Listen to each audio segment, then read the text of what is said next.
Welcome back to Mountain Connections. I'm very much looking forward to this conversation with Dr. Melissa Lopez-Larson. She is an adolescent psychiatrist here in Park City and has just written a book. Thanks so much, Dr. Lopez-Larson, for being here today. Thank you so much. So tell me about your new book.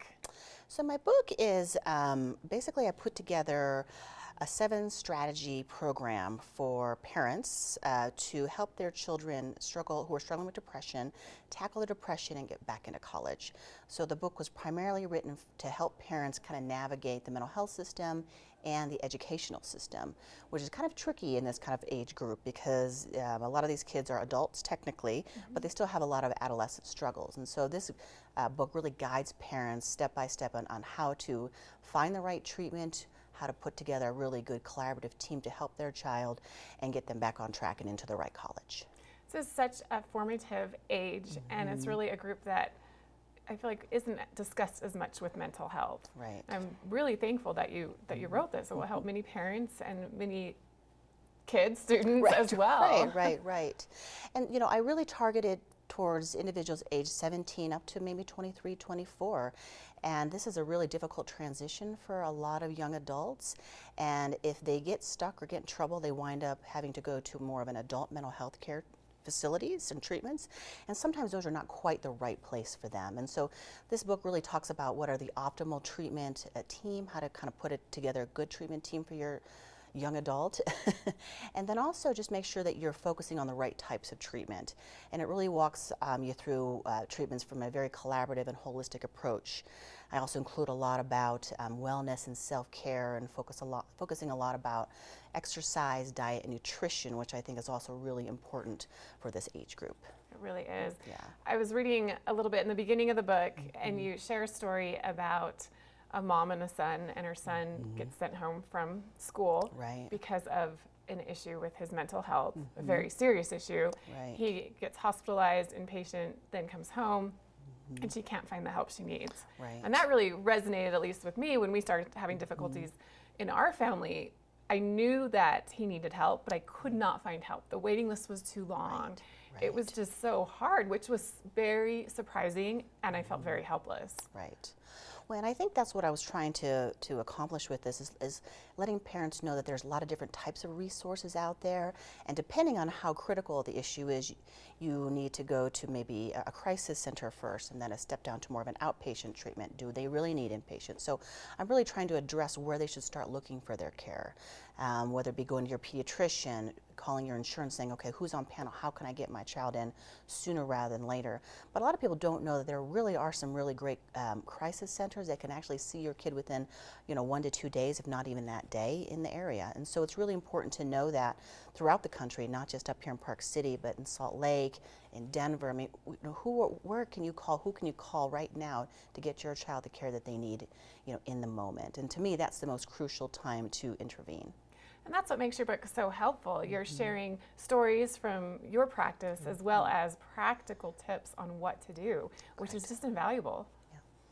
Yeah, I mean, I really wanted to make this a very bare bones, but cut to the chase kind of a book for parents and their child to really go through and say, okay, what really are the issues driving this? Because sometimes people have depressive symptoms, but they're not actually depressed. So what else is going on? Is it peer issues? Is it academics? Do they have an undiagnosed learning issue?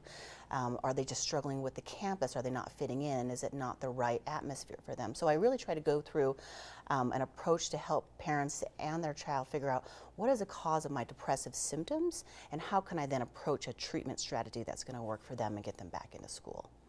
My daughter is in college right now, as well as my son, and I have to say with her experience, most of the people she has met are struggling with some sort of mental health issue, and she's called and asked us how she can help and what she should do.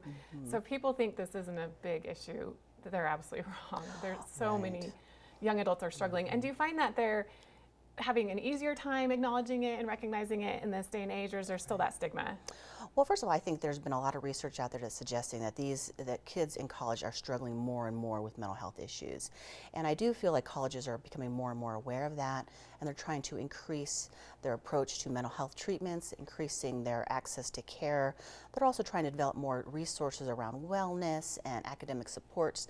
The question is, if you don't know that the school has those those availability, you know, those types of services, then you don't know how to ask for them, you don't know how to get them. And so that's kind of another thing that I try to tackle in the book is how to access those services while your child is at school, so that they really know how to get the services they need. And when you're far away as a parent, that can Right. be terrifying. Definitely, definitely.